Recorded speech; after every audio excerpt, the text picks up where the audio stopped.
শুরু হয়ে গেছে বৃষ্টি, ঝেঁপে বৃষ্টি চলে এসেছে। বৃষ্টিটা অনেকক্ষণ ধরে আমরা দেখতে পাচ্ছিলাম পাহাড়ের ওই পার দিয়ে আসছিল, কিন্তু এবার এখানে চলেই এসেছে। আর বৃষ্টিতে ভিজে কি সুন্দর সবাই যাচ্ছে। এখানে একদল দাঁড়িয়ে আছে, বাইক নিয়ে যাচ্ছিল যারা, তাদের বড় কষ্ট। আর এইদিকে আমরা জল, মেঘ, বৃষ্টি কাটিয়ে পাহাড়ের বেঁকে বেঁকে আমরা এখন নিচে নামছি। কি যে সুন্দর লাগছে রাস্তাটা দেখতে, অসাধারণ। হঠাৎ করে গাড়ি দাঁড় করিয়ে মাঝ রাস্তায় চিরাচরিত বর্ধমান স্টাইলে মুড়ি মাখা, এদিকে মুড়ি মাখা চলছে চানাচুর দিয়ে। এখানে পেঁয়াজ কাটা হয়ে গেছে, ডিজিএম পেঁয়াজ কাটা মুড়ির সাথে যাবে। আহা, রাস্তার মাঝখানে গাড়ি দাঁড় করে এক আলাদা আনন্দ, আলাদা মজা, আলাদা অনুভূতি। সবসময় তো আমরা হোটেলে খাই, কিন্তু এই ধরনের অনুভূতি একটা আলাদা স্বাদ আনে লাইফে।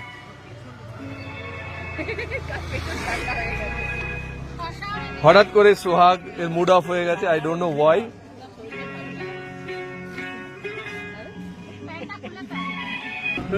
আর কি আছে তোমার ঝোলাতে? পেঁয়াজ তো হলো, তেল আছে, লঙ্কা, ও বাবা শসাও আছে। নিকালো নিকালো নিকালো।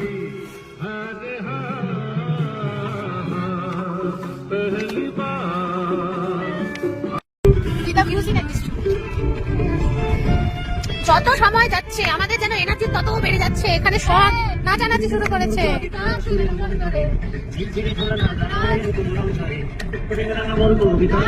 এখানে বৌদিও হাত নাচাচ্ছে, কিন্তু ঘন্টু এতক্ষণ বাদে ঘুম থেকে উঠলো।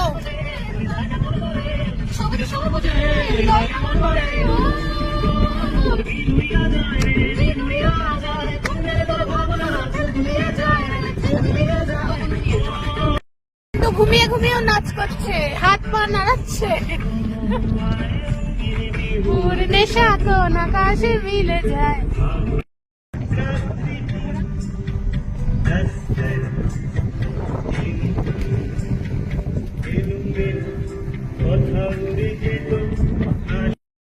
নাকাল থেকে আমরা এখন চলে এসেছি পাঞ্চপল্লী ড্যাম, কিন্তু পাঞ্চপল্লী ড্যামের এই ইয়েটা আজকে বন্ধ,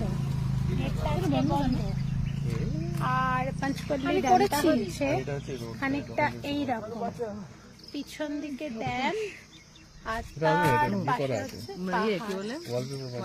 খুব সুন্দর জায়গাটা। যখন জল ভর্তি হয়ে থাকে তখন দেখতে আরো ভালো লাগে।